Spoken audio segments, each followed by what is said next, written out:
It's Tuesday from the press box here on the Right Team Podcast. Welcome everybody back to another episode of our show, our daily show here, where we just kind of talk about sports from an East Texas perspective all over the world, really. And I'm once again joined by my co-host and my friend. He's back today, and I know got a lot of coffee in the system already after a late night last night, and then of course, as luck would have it, he's having some internet issues. But so Matt, you're kind of cutting in and out on us here, but we're going to keep you online, hopefully enough to do another good show this morning. Is it? And you let me know if I need to switch over to the phone. I can do it, but I would love to keep it on here if we can. Yeah, it's looking okay. You're just a little grainy, but I know you're having some internet issues out there at the church. Yeah, you might look grainy and feel grainy this morning after a long night of playoff basketball for sure. We'll get into that as we get going here on the show. Of course, my name is David Weaver. I'm the host of the Right Team Podcast. And once again, you are listening to From the Press Box. It's Matt and I's daily little show here where we get together and just talk about what went on the previous 24 hours and just chat about some things going on that we think, of course, as experts, right, in the world of sports. Right. For sure. First of all, let me recognize our sponsors, as we always do. We're grateful for the sponsors of our show. They make it possible where we can actually do this and have some fun with it. First of all, East Texas Baptist University combines strong academics with championship-level athletics and a Christ-centered mission that impacts every part of campus life. If you're looking for a university that values faith, competition, and community, ETBU is the place for you. Learn more about life on the Hill in Marshall, Texas at www.etbu.edu. Today's show is also brought to you by Stiles Electric, based right here in East Texas with offices in Longview and Mount Pleasant. Stiles Electric has been providing dependable professional electrical work for over a quarter century in East Texas and beyond. When experience matters, Stiles Electric delivers service that speaks for itself. And finally, today's episode is also brought to you by Right Team Services. Right Team Services helps schools, small businesses, and nonprofits turn ideas into impact through effective writing, clear messaging, and meaningful connection across your websites and social media platforms. When you need results but don't quite have the words to say, let Right Team Services provide the voice that you need. Contact me today at 903-926-1766. or visit our website at www.rightteamservices.net to learn more about how we can help you tell your story. We mentioned playoff basketball. Of course, Matt, you spent last evening watching the Marshall Mavericks by-district playoff game against Anna. They're at Athens High School, just a little over an hour or so from here, where we are currently sitting this morning.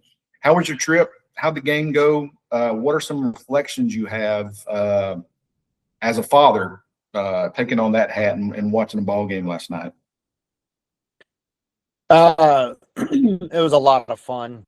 Athens is, we talked about this, it's a beautiful place to watch a basketball game. It is, I would say, the crown jewel of basketball gyms in East Texas high schools.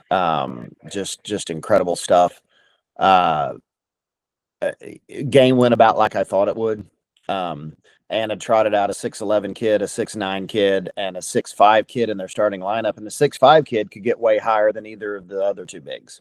So, we were kind of up against it there. I haven't seen a rebounding disparity like what I saw there. And it wasn't for lack of effort. The Mavs gave great effort. They were trying their darndest. I think it was 54-26, the rebounding edge, which, when you have that height advantage, it's going to happen.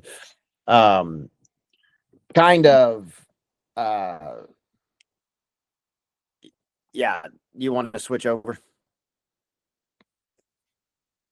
Yeah, go ahead and switch over. I just sent Matt a text here. His picture and sound are kind of cutting out on my end, so see if he can switch over to his phone.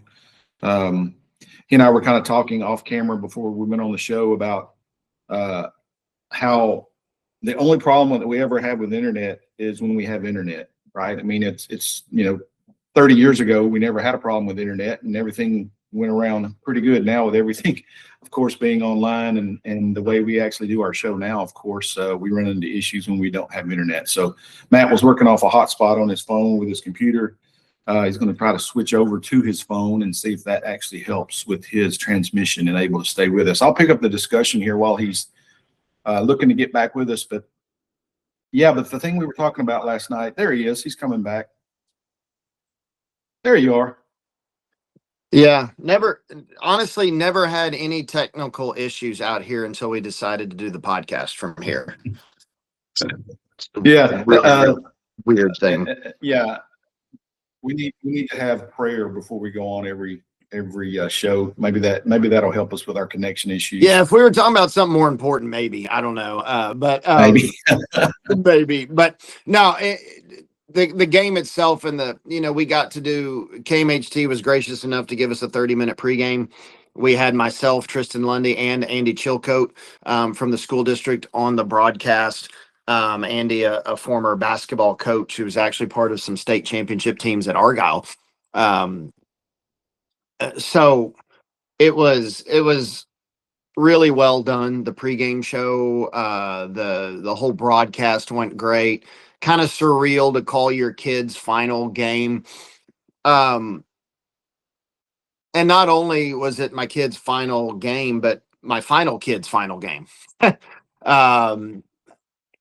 And it brought back to mind when my older son, Andrew, played his last football game. And I tell you, it was kind of crazy. It was Jack Alvarez's first year at Marshall. We were playing Crandall in the playoffs. It was a wet night. Wild game. Crandall's ahead 48-47. And we're driving, and there's like 12 seconds left. We're on like the 3-yard line. And of course, everybody and their dogs like, why don't you kick a field goal there? Well, half our extra points, we'd already either struggled with the snap, mishandled the hold because of the conditions. If you think there was a guaranteed field goal there, you're kidding yourself. It was a 50-50 proposition. And we had a running back that had gone for 1,900 yards and a running back that had gone for like 850 yards, who was a bruiser. We had the best offensive lineman probably in East Texas, who's now he's started for 3 years at Southern Arkansas University, a very good D2 program. Coach Alvarez ran the ball behind his best offensive lineman with his power back. He got tackled at the 1-yard line. We couldn't get a play off. Again, we were out of timeouts. My son was a starting safety and all district safety for the team. And I mean, I'm sitting here watching, you're caught up in the game, right? Because you're thinking we're about to win. And then in an instant, not only did we not win, but he's done. Like in an instant. And it all just hit me. I mean, I was in a press box, David. I screamed. Like I screamed no when we got tackled at the 1-yard line because it all just hit me at once. He's done with sports. Right. Last night, very, very different. I had a very strong inkling heading into the game that my kid was done. And as I watched Anna warm up, that was confirmed. So it was a little easier last night, but by no means easy. And I don't think a lot of people appreciate it. Like for 99.9% of high school athletes, their last game in their sport is their last game other than an intramural or a pickup game. If you've got a kid that's going to play college athletics, I don't care if it's NAIA D3, D2, I don't care what it is. That is a rarity. And I know you got that privilege of a son pitching in D1, which, and at a place not far away, that you could actually go see. It's not so much about being the dad. You think about the kid and what's going through the kid's mind as he realizes, okay, hopefully I'll get some intramural games in college, or I'll go down to the park and get a pickup game or whatever. But this is it, and it's kind of a surreal moment. It is, and you mentioned my son. Of course, Kobe Weaver was a pitcher here in Hallsville back in 2015 was his senior year, and when I was thinking about you last night, and when I saw the final score, it kind of took me some flashbacks to his final game in high school. And you mentioned we did know that he was going to get the opportunity to go on and play college ball at Dallas Baptist, and but that particular moment when it happened, we weren't thinking about DBU at the time, and Yeah. It's kind of the way it goes. It's you are and I know I'm speaking to all the parents out there of boys and girls who have been through a senior night thing, whether it's in athletics, dance, cheer, whatever it is. It's a closing of a chapter in their lives and their career that you looked forward to as a parent tremendously, and you enjoyed, hopefully for the most part, and it's done. And now you're back to wondering what the future holds a little bit, right? Yeah. Because now they've grown up, now they've become their own person, and they're going off to their own career, and sometimes they get to continue at the next level, but as you said, most times they don't. My particular experience was Hallsville had a really good baseball team in 2015. Probably the best shot they really ever had in terms of talent on one team to win it all. And that was the expectation. And we got into, I believe, the third round of the playoffs. And he had a bad night in game one against Frisco Wakeland. They jumped up on us 1-0. We were able to rally and win game two and then go back and play them again. And Kobe actually had to come in out of the bullpen and actually finish the game in game three, and we lost by a couple of runs. But you never ever stop believing that it's going to continue until it's over. It's like you said, it's like you get stopped at the 1 yard line and then it hits you.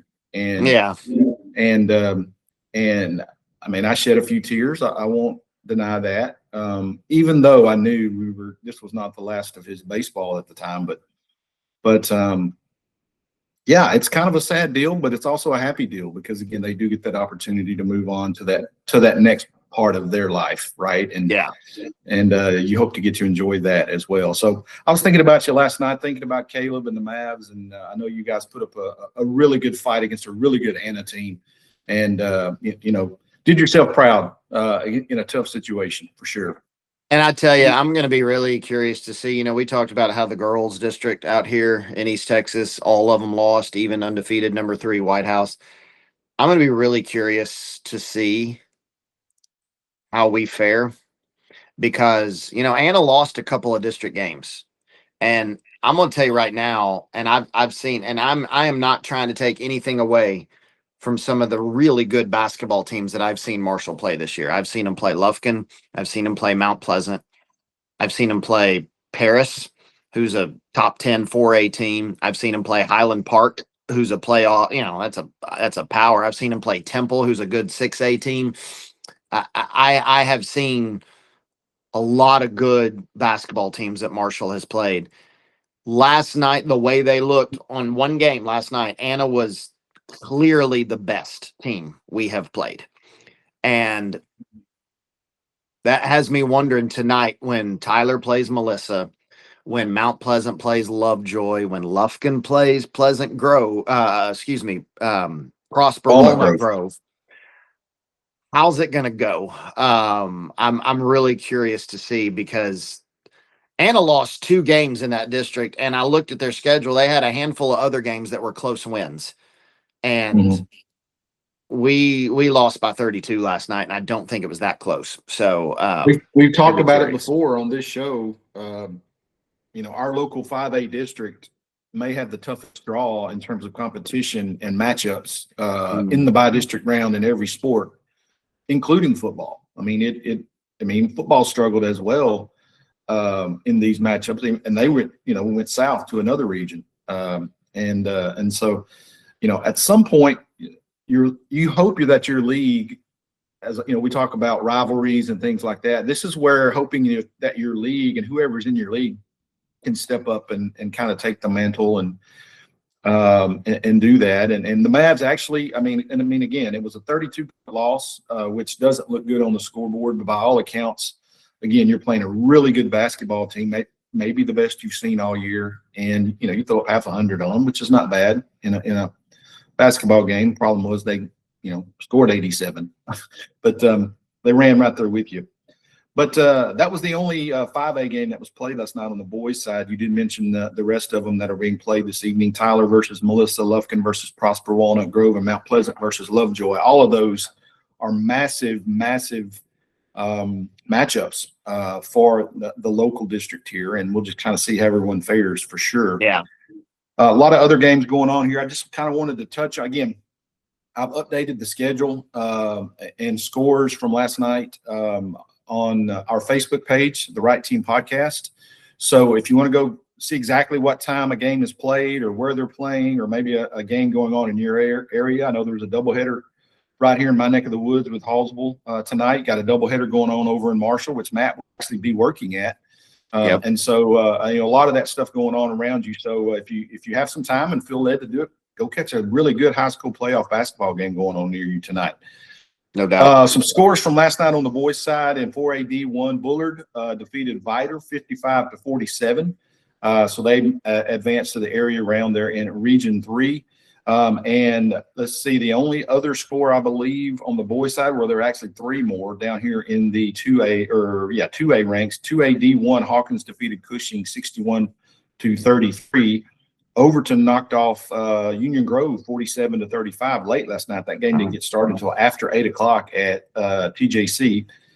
And then the only other game played last night on the boys' side in by district was again in 2AD1 Region 3. San Augustine doubled up Timpson 70-34 in a game played at Tenaha last night. So all three of those teams actually have advanced in that region. The only other game in that region from our area that has not been played yet, of course, is Elysian Fields versus Shelbyville, which those two teams tip off tonight at 6:30 at Panola College there in Carthage. Tristan Lundy will be on the broadcast for KMHT tonight for that one.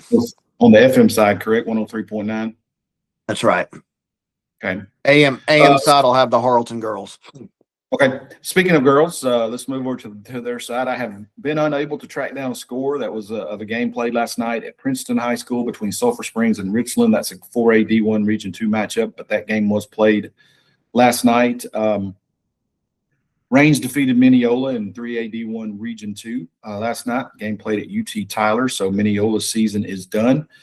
And I believe there's one more here. Yes, in 2AD2 Region 3, Sherano knocks off Fruitvale 57-42 for the Owls to advance there again. And that's the same region where Harleton's at. So the winner of the Harleton-Martins Mill game will face Sherano in the region final later this week. Yep. And you can catch that Harleton game, as Matt said, on 1450 AM from KMHT in the Marshall area. That is, again, go see where we don't have time to kind of go down the schedule here about all the games, but they are listed for you there on our Right Team Podcast Facebook page. I've kind of gotten good, Matt, at surfing the internet between Max Preps and actually looking down scores on Facebook and social media. I mean, most school districts are actually doing a pretty good job of posting their scores or their upcoming games. Yeah. So it's becoming easier to. I don't want to jinx that by saying that too much, but because I know how that works. I've been there. But anyway, kudos to you booster clubs and you school districts out there for keeping us informed. Especially if you're given the right score, that always helps. Yeah, and that's the thing. I'm looking at, I like to confirm it if I can with an official source, and I figure the district pretty much is as official as it gets, at least with that. So, okay, so again, a lot of high school basketball action going on, a lot of high school action actually going on this spring. Everything is underway for the spring sport pretty much at this point. Let's skip on down and do our March Madness section today, Matt. Very light schedule in the top 25 last night, but man, what a game that was played at Fog Allen Fieldhouse in Kansas. I'm telling you, you get Kansas on a big Monday, and it's not the luck of the draw for you. They don't lose on Monday nights, on Big Monday on ESPN for sure. And they handed it to Houston last night. The Cougars come in a little bit reeling right now with the tough part of their schedule, but Kansas, number 14, Kansas takes them down handily 69-56. There was again some Darren Peterson drama last night. I don't know if you've seen the videos or had a chance to. I know you were out late last night, but there's a video circulating of him looking toward the bench late in the game and kind of nodding his head, and Bill Self basically urging him to continue playing.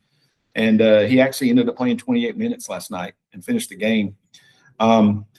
We've talked about this. I don't really want to go into it too much more. I don't know if the kid's hurting. They're talking about he has major cramps, and I'm thinking there's a way that you can, cramps should not be a chronic problem, and apparently for him it is.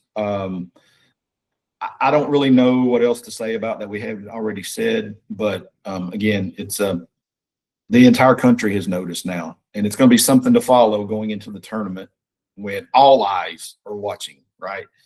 So Yep. anyway, but it didn't bother Kansas last night. They took down Houston pretty handily last night. Big win for Kansas. Houston, 3 straight losses. I mean, look, you lost to Arizona, Iowa State, and Kansas. Those are considered to be 3 of probably the top, I don't know, 12, 14 teams in the country. If you're wondering from the bracketology side of things, does that mean Houston now falls down to a 3? No, they're still a 2. Something more is going to have to happen. Last night was more about Kansas. I had Kansas just sliding down to the 4 line. This very well could. I mean, I've got to see what else happens tonight and tomorrow night, but very well could bump them back up to the 3 line. Another big game last night was Louisville and North Carolina. North Carolina without freshman Caleb Wilson getting a big win. Louisville and North Carolina were both 6 seeds in mine. I don't know that this is going to be enough it's not going to drop Louisville. A 3-point loss on the road to a good team's not going to really drop you. Good win for North Carolina. Is that going to move them up? My only answer to that is who are they going to jump? We've already talked about this.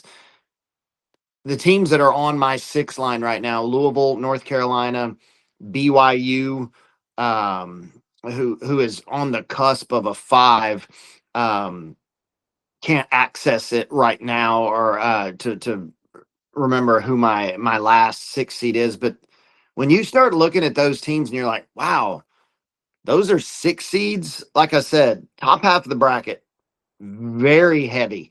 If the top 6 seeds in each region manage to navigate avoiding upsets by and large, you're going to be looking at some second round matchups that you're going to be like, this feels like it could be Final Four and we're in the second round. So it's coming, folks. It's going to be good.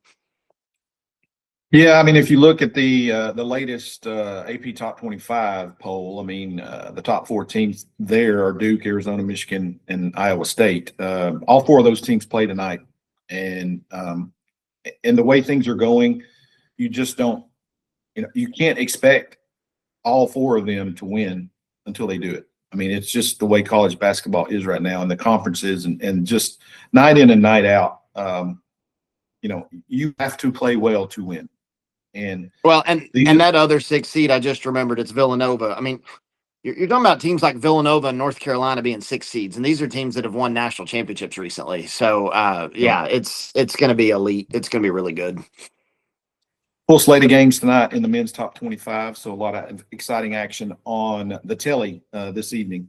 Skipping over to women's basketball here quickly. We did not get a chance to go over their bracketology yesterday. Again, a pretty light night on the ladies' side. They don't have any top 25 games being played tonight. Just a quick look at their bracketology. Really, nothing has changed among the top 4 seeds. UConn, UCLA, South Carolina, and Texas, again, are predicted to be their number 1 seeds. And that has pretty much been the standard here. Oh, my gosh, the last month or so. Those 4 teams have pretty much been sitting there. Look, we're getting pretty close to tournament time for them as well. Look, again, and we've mentioned this, and this is not earth-shattering at all, but the team that is, by and large, the overall favorite to win this thing once again is Connecticut. They're going to get a storm against them from the SEC. A lot of really good teams, women's teams in the SEC, but you got to beat UConn to show that you're number 1. And right now, that's going to be a tough call. It is. I mean, there's some teams like South Carolina, like Texas, UCLA. I'd probably put LSU in that conversation, maybe a couple others that are good enough. They're talented enough, but it's still, you're right, it still goes through UConn. Okay, so we'll get into that again. Matt's bracketology, back row bracketology, will be updated on Thursday's show, and we'll just kind of see how this thing shakes out and what your bracket looks like on Thursday. So be sure to tune in for that on the show.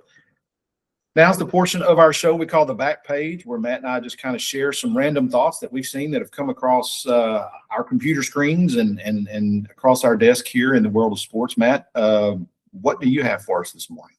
Well, real quick, I don't know. I know we had some technical difficulties earlier. We may have had to cut some things, but softball district play in our area gets going tonight.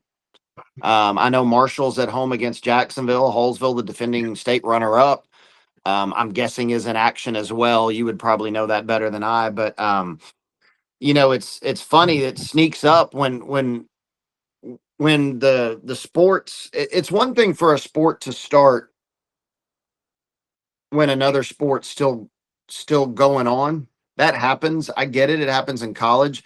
But district play shouldn't be starting when basketball playoffs are still going on. Like, we are there so quickly. And I've talked to Coach Jason Hammett, the AD at Marshall, and he feels like it's just so condensed. Like, we need a little bit later start for basketball. We need a little bit later start for baseball and softball. Like, you're really, they're condensing it so much that I understand you would have your state championship in baseball and softball maybe getting into June, but look, you're not talking about that many teams that are making it that far. So it's a little rough. We're sitting here on, even from the radio side of things, we want to cover Marshall softball district games, but we've got 2 playoff basketball games to cover tonight. So, it's tough. But anyway, I don't know if, before I get to my back page, I don't know if you had any thoughts on softball and district getting going and all that.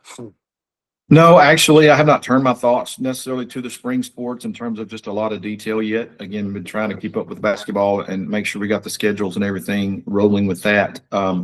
I did have, actually, from my back page here, I went and looked up the latest Texas high school softball top 25. There's actually a new website. There's been a Texas high school baseball website for many years. And this year's they've unveiled a Texas high school softball, and they actually have a top 25 out. And there were some of our local teams included in that. This was actually released yesterday.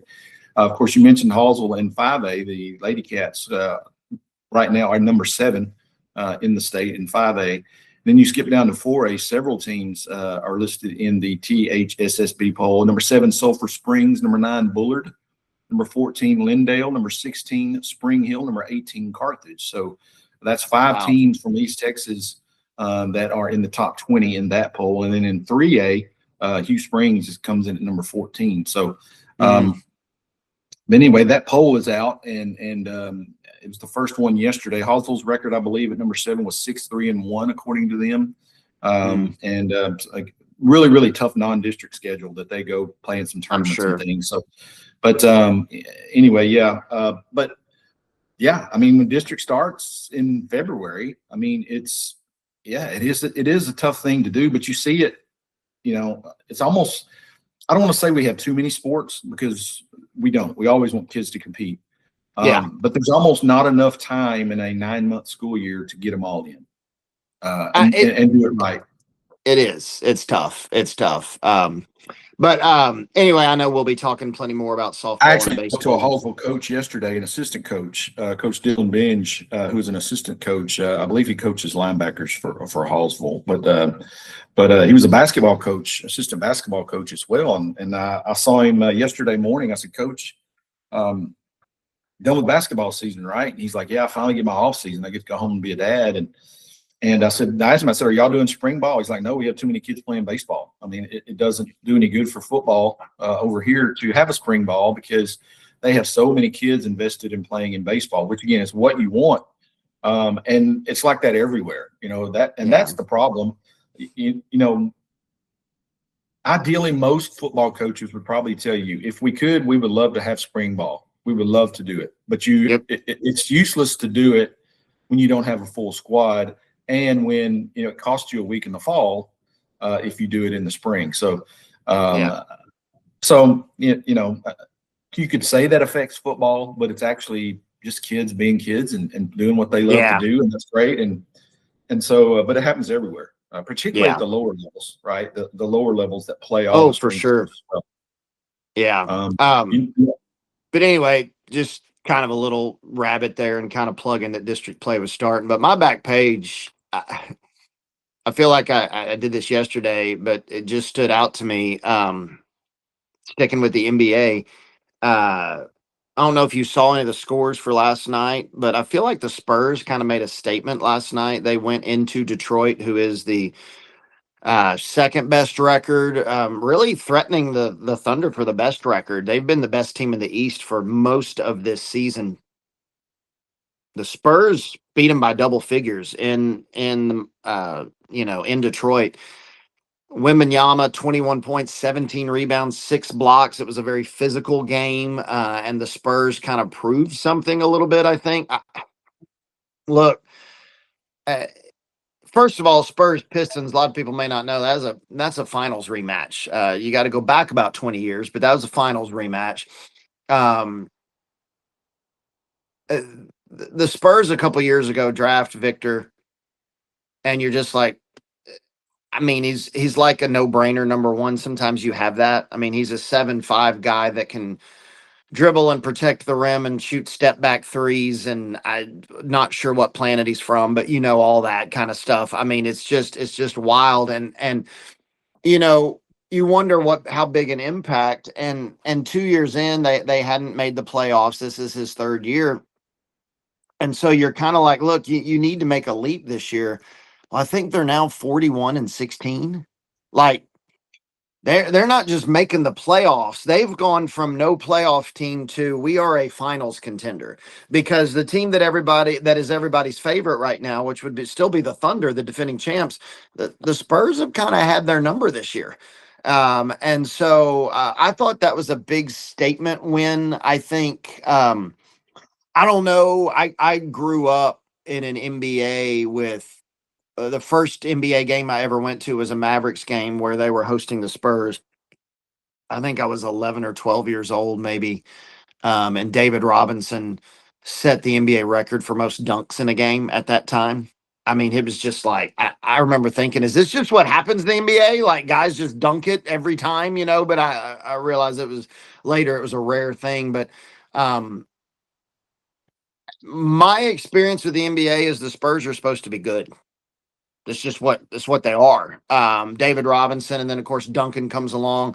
Popovich carries them to multiple titles. They had the Kawhi Leonard, Manu Ginobili, and Tony Parker, and all the rest.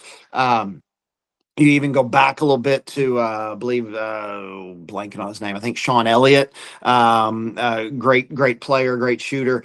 The Spurs are back. Last night was a big statement, and I know it's just regular season, but we only got like 25 games left in the regular season. The playoffs are not much more than a month away. And I never rooted for the Spurs. I always rooted for the Mavs over the Spurs. But the Spurs are one of those teams. You and I have talked about it in football, like in college football. Like college football is just better when certain teams are good. You want those teams to be good. The NBA is better when the Spurs are good, and the Spurs are really good. Yeah, it's interesting that you mentioned that. That kind of gives me a segue into my backdrop that I was just sitting here thinking about how I could get that in about why I chose DKR today. I did have some stuff in my back page that I wanted to share from Steve Sarkisian's press conference yesterday, in which he kind of addressed a lot of things that have gone on in the portal with the Longhorns here over the last month and a half or so. And someone was like, how fitting this is a way for me to get one of the best, if not the best, venue in college football behind me here. So thanks for bringing that up and giving me that segue there as you wear your Arkansas shirt I see this morning. Yes. Yeah, that's teamwork right there. Yes. I did want to mention here, and we didn't get to do it yesterday when we were basking in the glow of Olympic gold with the Team USA hockey team. Man, those are guys right now that are living their best life. I don't know if you saw what their day was like yesterday when they arrived back into the States. Let's just say they had an evening of revelry, surrounded by a lot of grateful fans and just really enjoying it. Not my cup of tea in terms of the celebration style, but they were having fun nonetheless. And of course, they've been invited to the State of the Union address tonight, which takes place this evening. And so they've all pretty much said they're all going.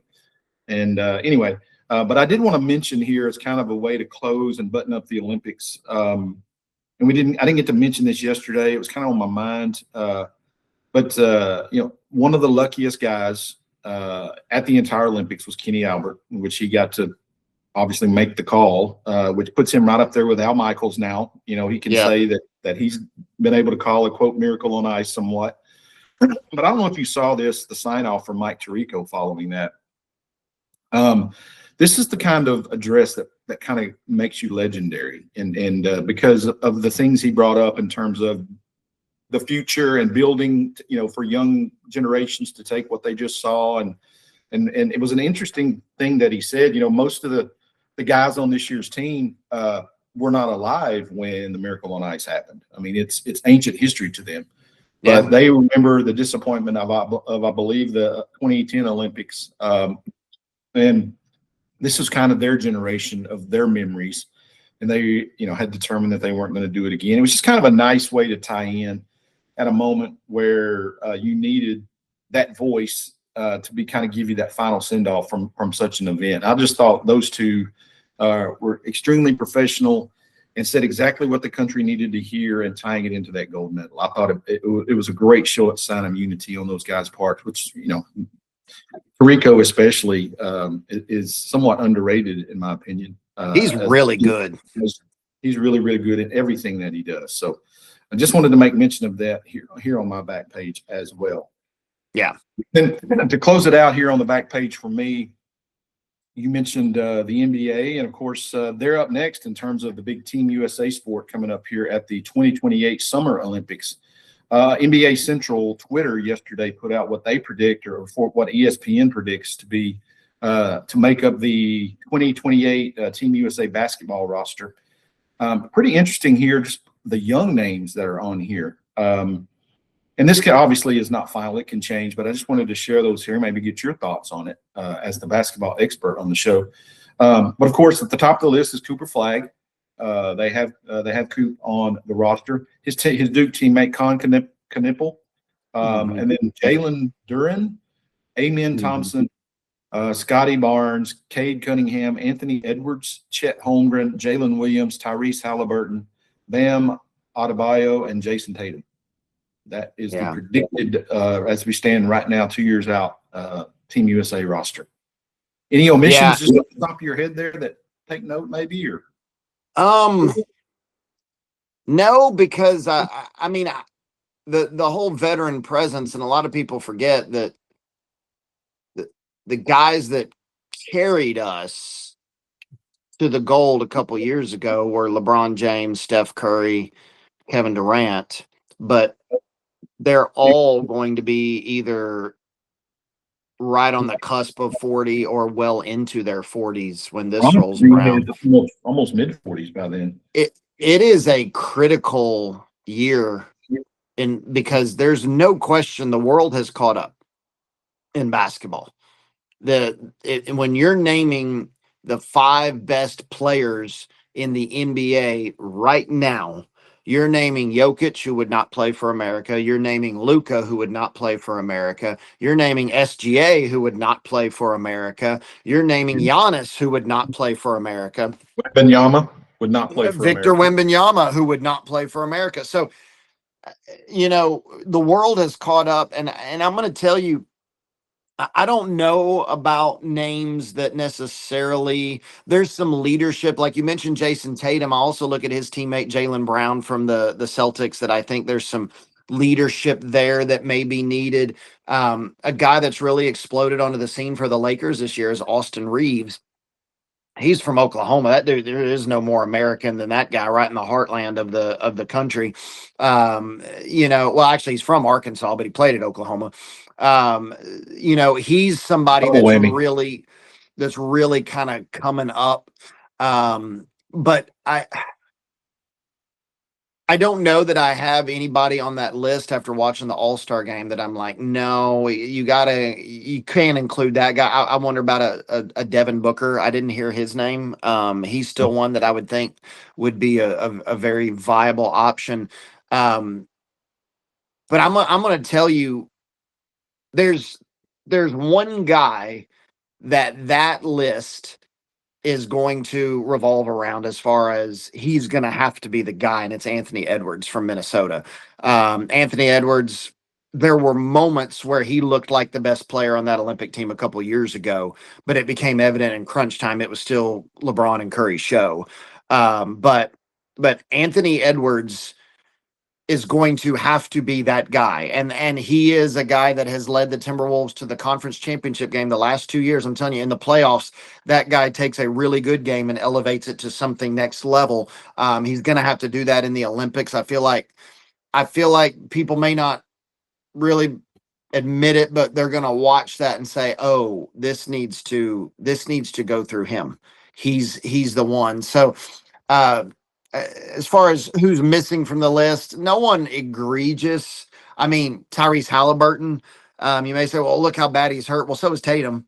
And you know, he and Tatum were both on that Olympic team that won gold. So he's another one, assuming his recovery and Tatum's recovery go well, that I would consider. Jalen Brunson, still, he's a little older, but that's another guy there from the Knicks that I think is pretty solid. So I don't know. We'll see. But look, some guys are going to have to step up and elevate their game, because the guys that have carried us, not just this past Olympics, but for the past several Olympics, a lot of them are going to be gone. Yeah, and I did also see later in the day that Kevin Durant did mention that he would be interested in playing as well. That's another one, veteran guy that, look, they're going to have one or two of those kinds of guys on the team. It would be difficult to keep them off if they want to play. If for no other reason, you know, veteran leadership, guys that have been there and done that, to be on a team like that. But there is this new wave coming of American players that appear to be on the cusp of really getting everything back on track in terms of American talent, young talent, to be able to play on a basketball team like this. And let's not, I'll tell you a whole group of players that weren't even addressed in that, but we have talked about the elite draft class that is about to come into the NBA next year, that will play the 26-27 season, and then will play the 27-20. So they would have 2 NBA seasons under their belt, you know, and I don't know, like, you know, with SGA, I didn't realize he was Canadian, and that's who he typically plays for. So I don't know with all these guys, you know, where they would go. Boozer, I know would be American. I'm almost positive. AJ DeBansa, I don't know. You know, you look at the kid from Arkansas, Darius Acuff. I mean, he's from Detroit. You're not going to get much more American than that. Right. But we'll see. But I'm just wondering about those guys. Are they going to play a role potentially? One or two of those guys could be interesting. Interesting to see how it plays out in the next couple of years. And finally, here we're to this section of our show where we close out with this date in sports history. Matt, big day today, 46 years ago, in 1980, when the U.S. hockey team actually clinched their first Olympic gold medal, their only Olympic gold medal until just a couple of days ago, with a 44-2 win over Finland in the gold medal game at Lake Placid. A lot of folks, and we've talked about this, a lot of folks think the Miracle on Ice was the actual gold medal. No, the Miracle on Ice actually refers to the semifinal win over the Soviets. They had to come back 2 days later and beat a very good Finland team, and had to come from behind twice in that game to actually pull it out late, as they did pretty much that entire tournament. The Americans found a way to win games late. But anyway, yeah, today is the day when they actually won the gold medal. And I think that's underrated, because I don't know if you remember, probably 12, I don't know, 10, 12 years ago or so, Kentucky had a basketball team with John Calipari that went undefeated.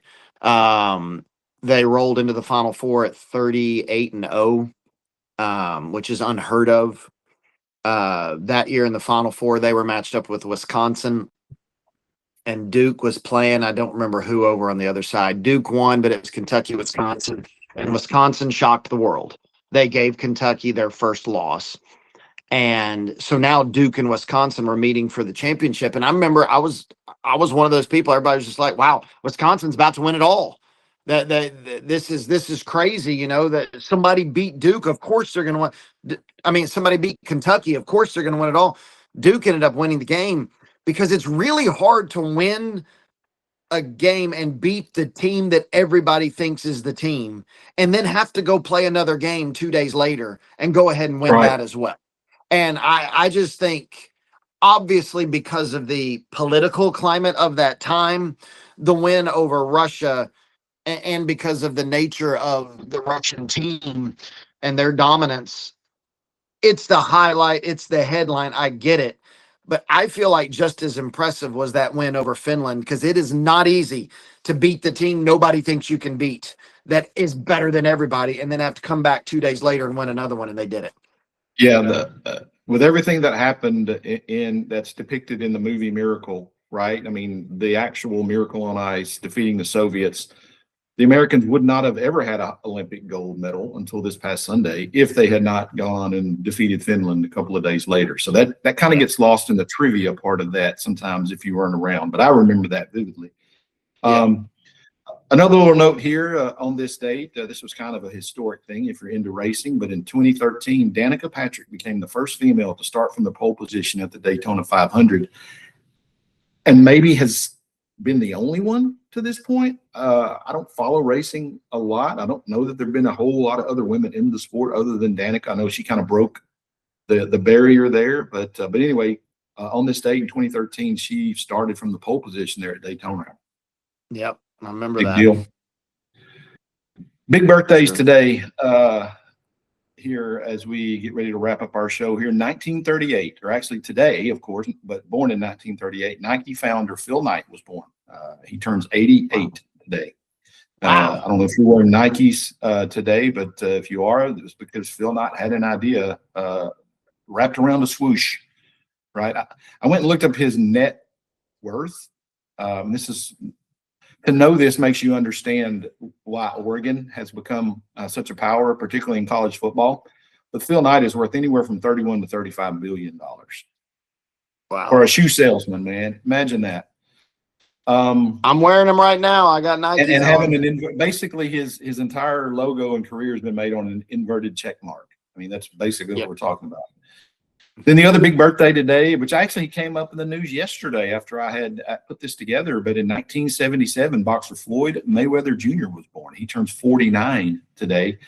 Interesting thing about him, if you go looking actually up to date probably on the internet, you're going to see that he retired back in 2015 after a kind of a cross fight with Conor McGregor. That he retired with a perfect professional record of 50-0.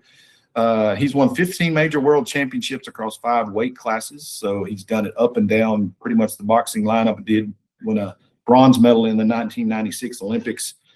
But it was announced yesterday that he is going to fight Manny Pacquiao again in September. So he's coming out of retirement officially and going to put that 50-0 mark on the line is Floyd Mayweather at the age of 49. Kind of seems to me like, yeah, boxing seems to be one of those professions in sports where it's really tough on the guy when he retires. It's like he just has to have one more fight. I don't know. Some of it's probably just the competition part of it and having to do it. Some of it obviously is the money part. And you just don't know when to retire. I mean, go watch Rocky, right? I mean, he never knew when to retire for sure in the movies. But I got on this net worth kick yesterday and was looking this up. Mayweather's actually worth $500 million. So that could be a big part of it. You know, adding, there's no telling how much a fight against a rematch against Pacquiao is going to pay out in September. I was wondering if maybe he was out of money and that's why he did it. I don't know, but anyway. The source I looked at, he's anywhere between 450, estimated anywhere between 450 to $500 million. So I would say he's got some money put away. He's done some other things that. Yeah. But anyway, it's just happy birthday. That's not the issue. Happy birthday, Floyd Mayweather. I was not preparing for a world title fight when I was 49. 7 years ago. I've still got a little over a year, but I don't see it in my future. You don't think you can train, hit training and get ready for that fight by 49? No, I'm just no. I've seen you have to give up your pulpit for that. We wouldn't want that. No. Final word of the day, speaking of pulpits, John 15:4, remain in me and I in you, just as a branch is unable to produce fruit by itself unless it remains on the vine, neither can you remain in me. Folks, you can't win, lead, or live at your best disconnected from your source. Abide in Christ, because apart from him, we can do nothing, but with him, of course, our lives bear fruit that truly lasts.